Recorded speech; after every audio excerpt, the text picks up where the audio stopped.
this evening. We have quite the exciting topic that I'm sure everyone is going to enjoy. Um, I just want to welcome everybody to this evening's Spartan Speak series.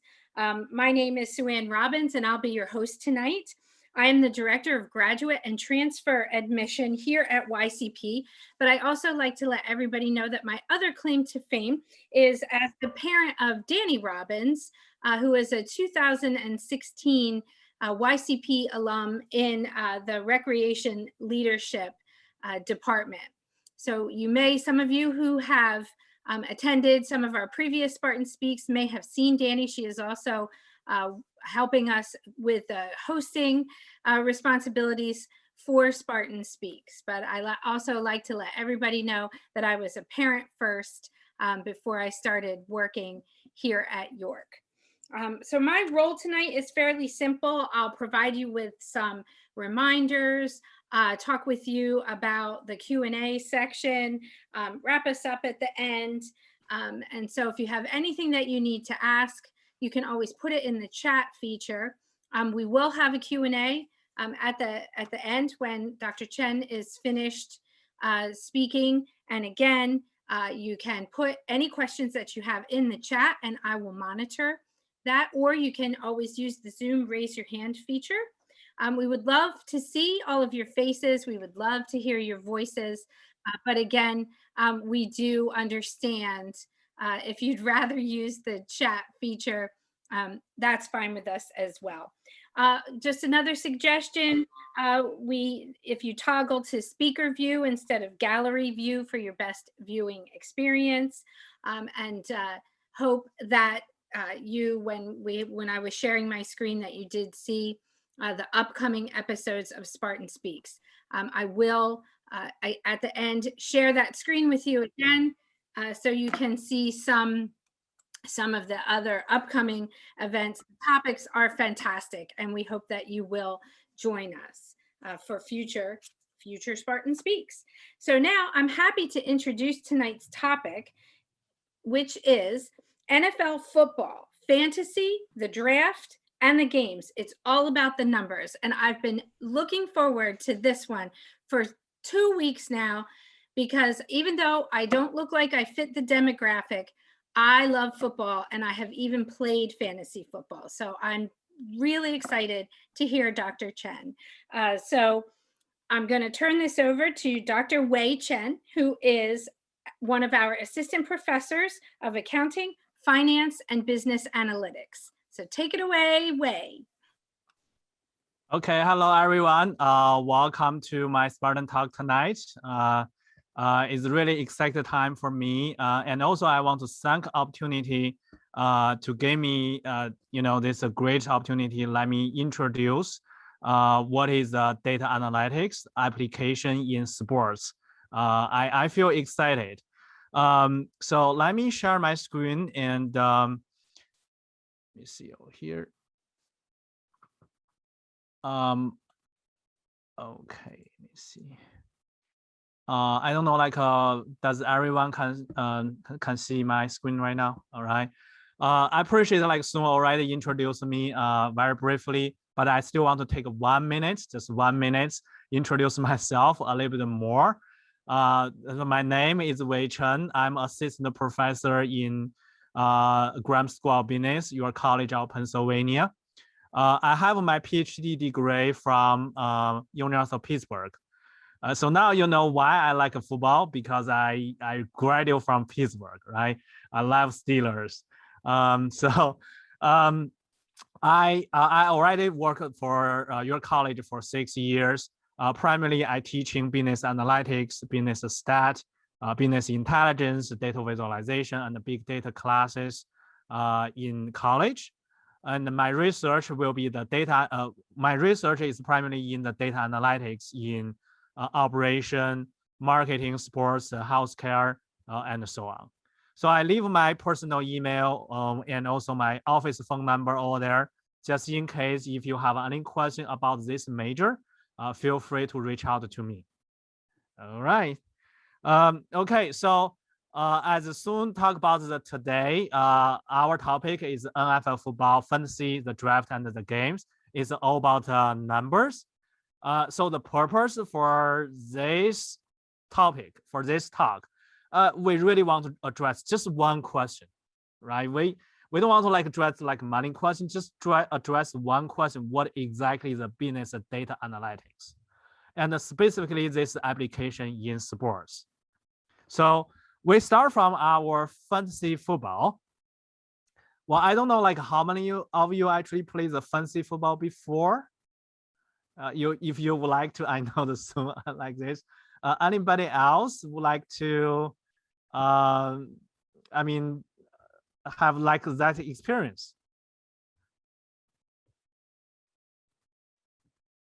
We got, I think like I saw like a couple people see I have played.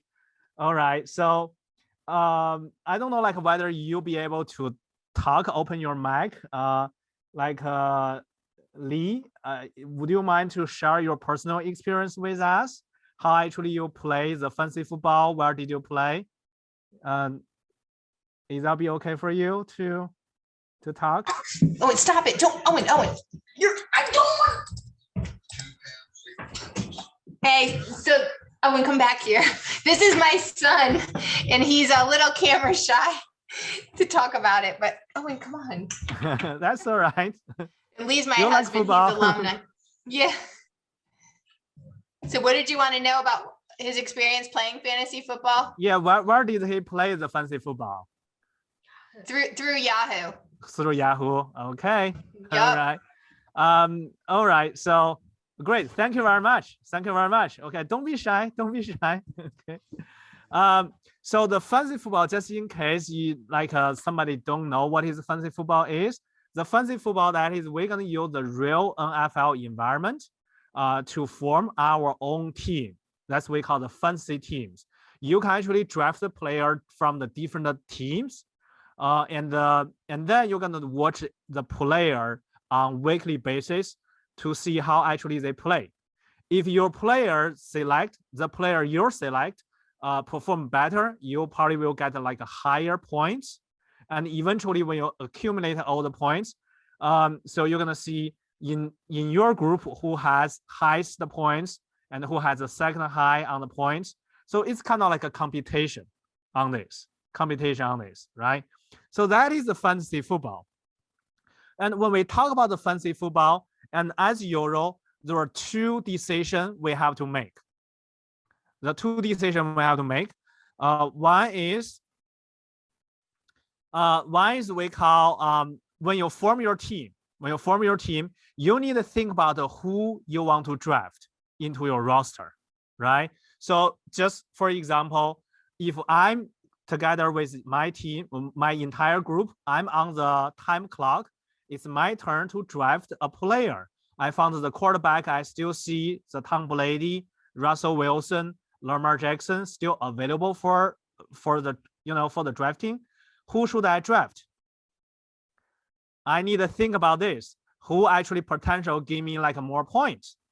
And that's the decision I need to make, right? You need to think about how did you make that decision when you're in that shoes, right? That's the first decision you need to make. And the second decision you need to make, that is on the weekly basis, right before the game, you need to decide, because you got a bunch of the player on your roster, you need to decide who gonna be your starter, who actually on the bench. That's the second decision you need to make,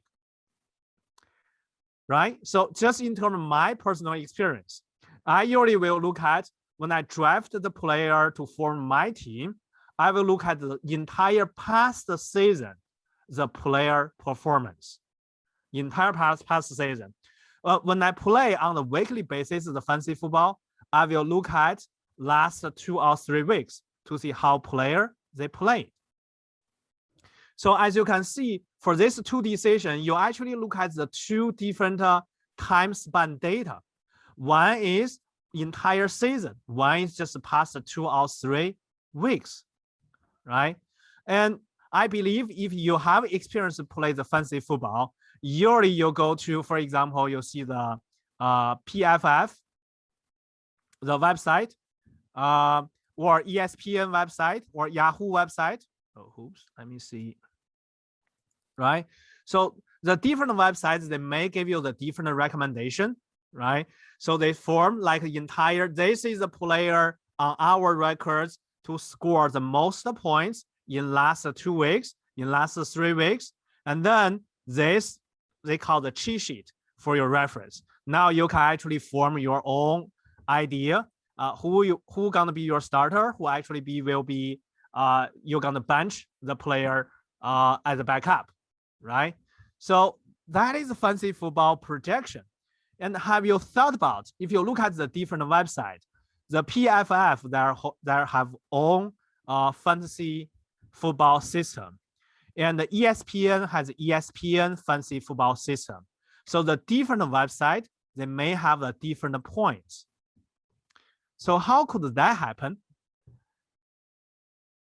So we all use, if you look at this is the real player, there are basic stat information.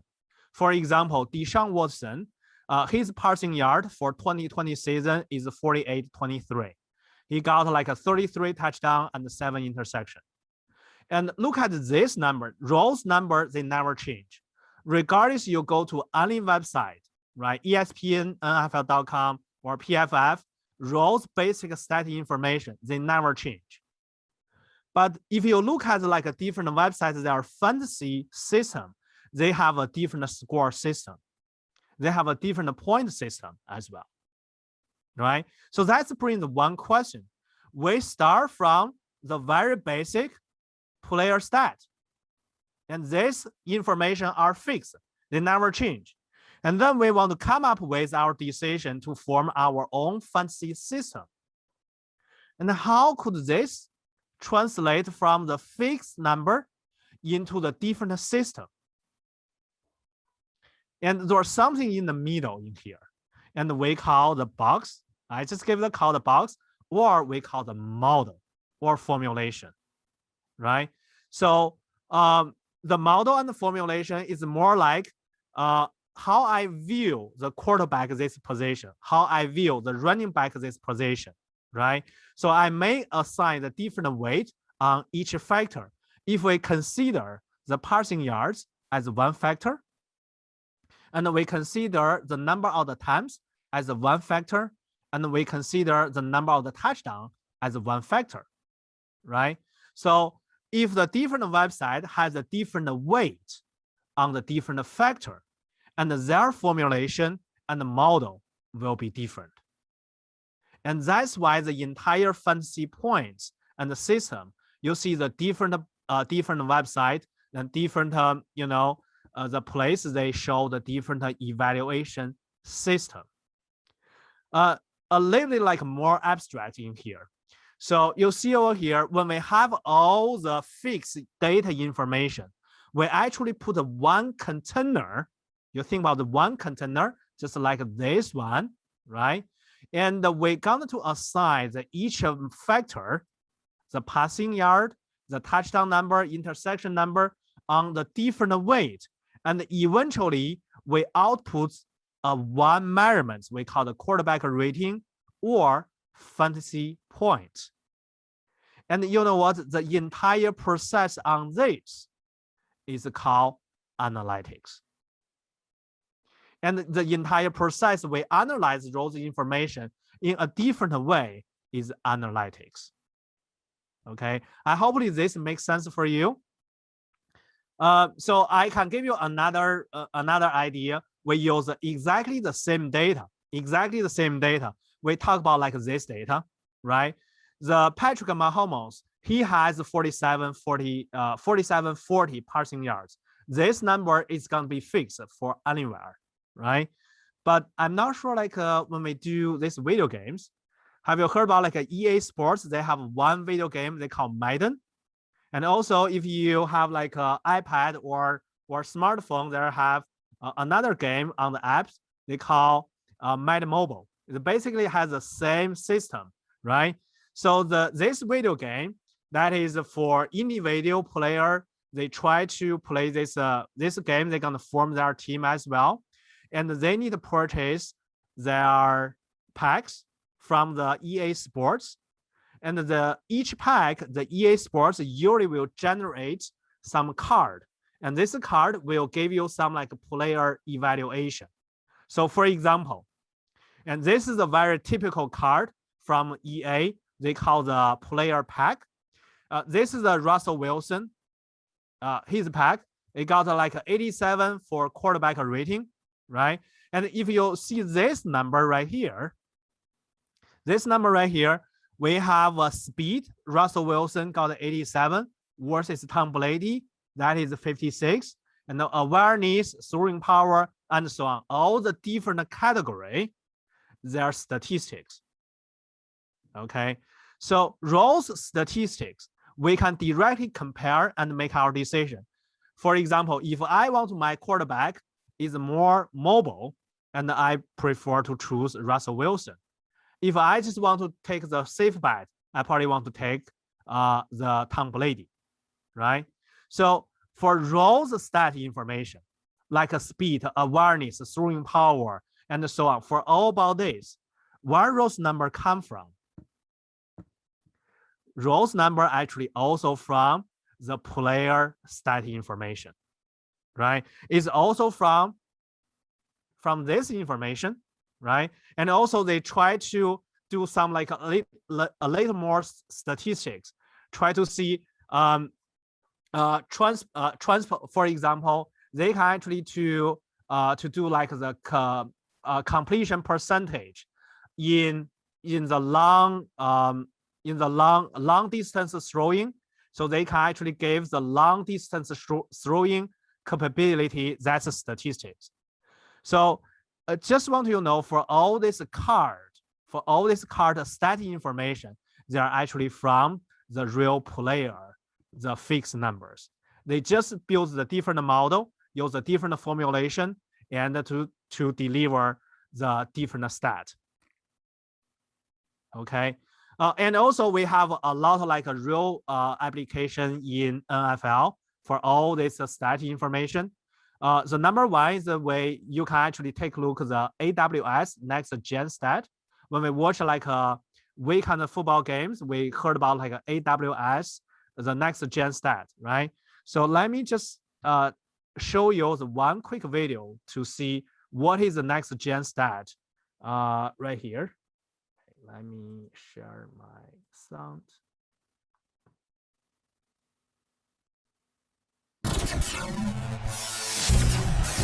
The NFL's next-gen stats platform is changing the game, giving broadcasters access to real-time location data, speed, and acceleration for every player, every moment, and on every square inch of the field. A twisting, diving catch, touchdown! Sensors throughout the stadium track tags placed on players' shoulder pads, charting individual movements down to the inch. The next-gen stats have been credited with 968 yards of running tonight in total. During the course of a game, broadcasters now have instant access to how much distance a player covers and the speed on a particular play. A big man can run 19 miles an hour. Along with receiver routes and acceleration. You look at that speed. In the NFL, the future is now.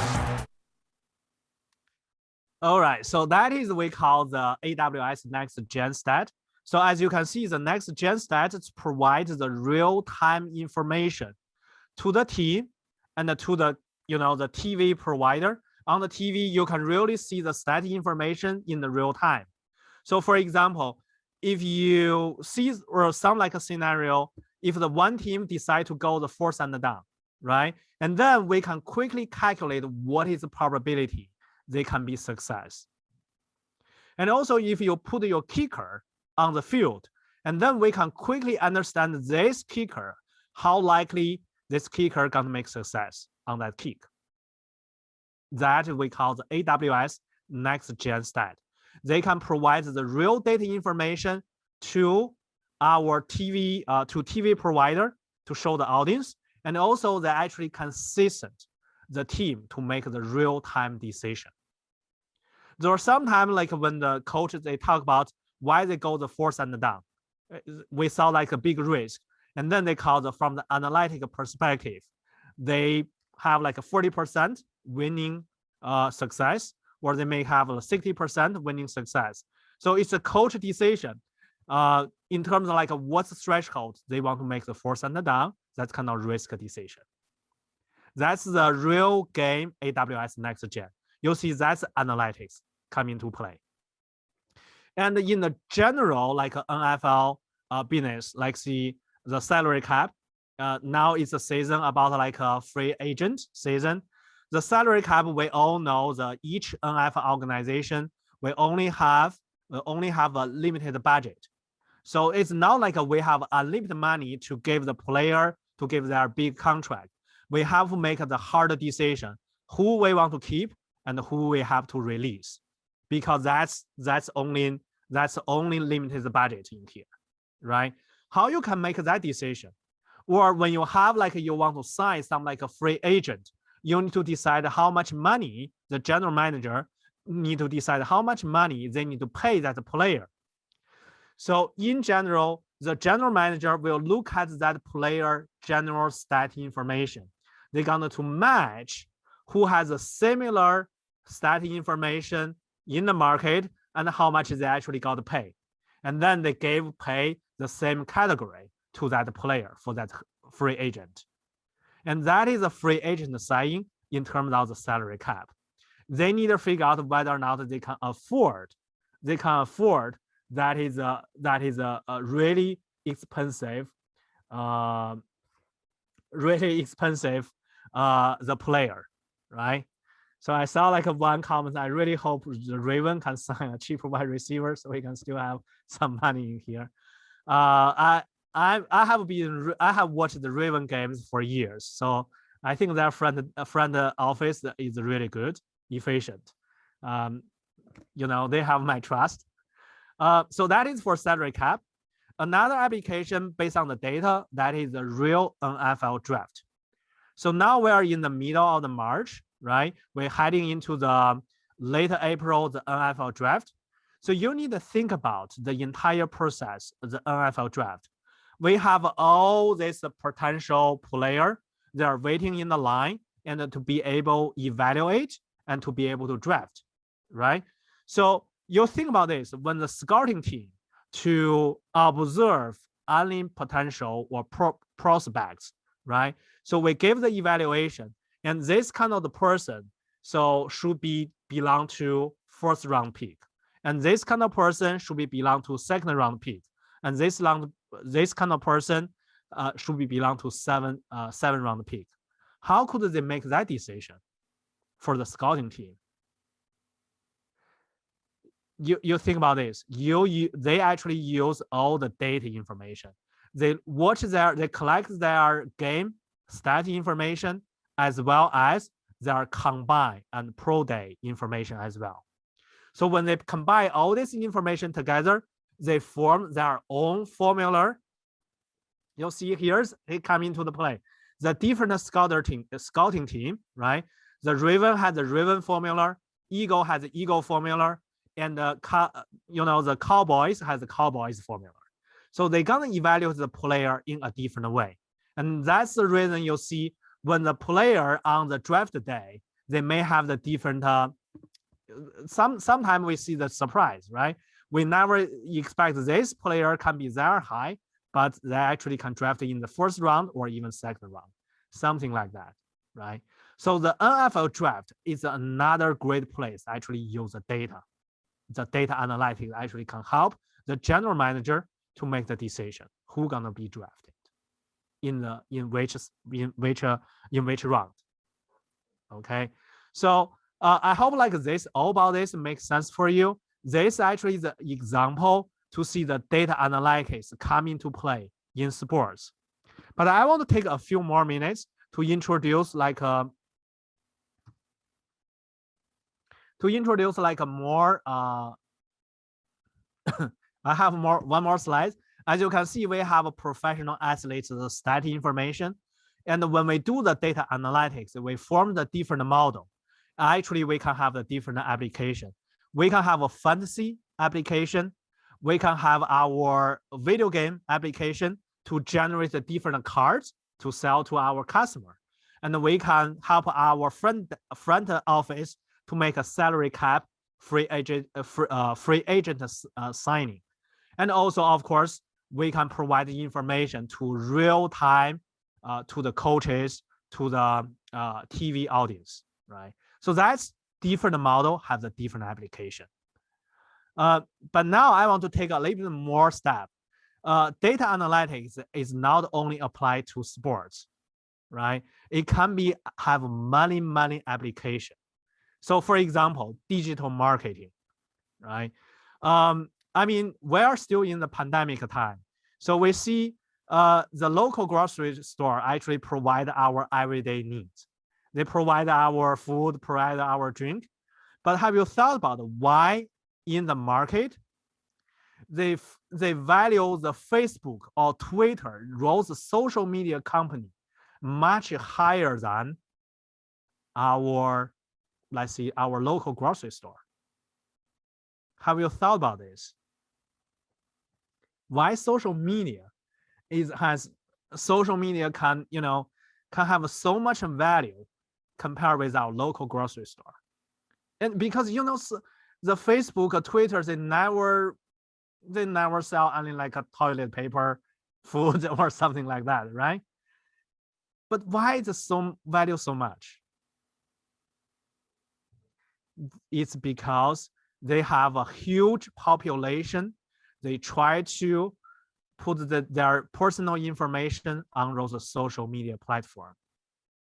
The Facebook or the Twitter, can you imagine how many people actually log on the Facebook, Instagram, Snapchat to talk?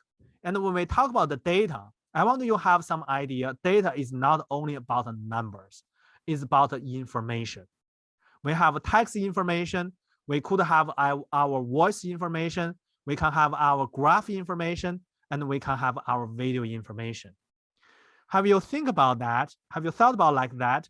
When you have like a real Facebook account, right? Starting from, let's say, you're 15 years old, right? You put your true feeling, your personal feeling on the Facebook. You know what? After like maybe 10 years or maybe 20 years later, who gonna know you most? It's a Facebook know you most. Because you put everything, your true feeling, true opinion on that social platform. And you know what? The people can actually track your information in the past 10 years, past 15 years, they can know you even without talking to you. And that is the reason the social media company worth so much, because they know their customer behaviors. So that's we call actually the digital marketing. They can actually send the advertisement precisely to the people. If I like the pepperoni pizza, they probably gonna send the advertisement to my social media. Hey, you know what? There's a promotion for pepperoni pizza. Would you like to buy? Right. So that is the digital marketing. It's also the very important application for data analytics. The social media platform know the people because of data analytics. Another application, you think about this, as we talk about, we are still in the pandemic time, right? So now this time you think about, we replace our professional athletes data with our patients data. So now this time we are not measuring the speed, we're not measuring how many touchdowns the person have. Instead, we want to measure the people, their temperature, right? We want to measure the people, they got the vaccine, what is the reaction, their human body reaction on this vaccine. When we take that measurements, and that is the data analytics, collect information and analyze whether or not effective for this vaccine or for certain medicine or drugs, right? So that is the data analytics application in healthcare, right? So when we talk about like a vaccine, they won't make the vaccine in one day. They have to take a time. Why they take time? Because when the people get the shot on the vaccine, they usually take like a few months to observe, to measure the people body reaction, and then they're gonna collect those information, send it to the FDA, and the FDA gonna use the data analytics to measure whether that vaccine has been effective. And that is healthcare application. Another one, I'm not sure you noticed this, it's a virtual reality, right? So this is a wearable devices. When you go to the Best Buy, you play some of the virtual reality games. So this kind of the device can capture your body movement. That's kind of information. When those information has been perceived, or the information has been collected by the virtual machine, they know your movement, and then they use a machine learning algorithm to analyze what is the next thing they want to show you. That's virtual reality games. And another one is probably gonna be coming to our life very soon. We call self-driving car. Self-driving car. When the self-driving car, you think about this kind of device in the middle, right? They're gonna collect all the information, traffic information, road information, weather information, and then they're gonna to decide which is the best route for you to get into the destination, right? And this is about the data analytics. Those are like a couple more application to show your data analytics in different industry rather than just like the sports.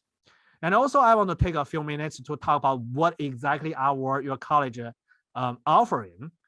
Your college actually offer entire package for our data collection, data analytics, and also cybersecurity. So the information technology usually will introduce the program how we can actually collect data and manage our data. And the business analytic program actually to introduce how to analyze the data. And the data cybersecurity actually how to keep our data in a safe place. So that is the entire program we offer at your college. All right, so I think that's all I want to say today. Hopefully you feel like this is useful, and just remember our name. It's your college, Open the Wing. Thank you very much. All right, so I think I finished.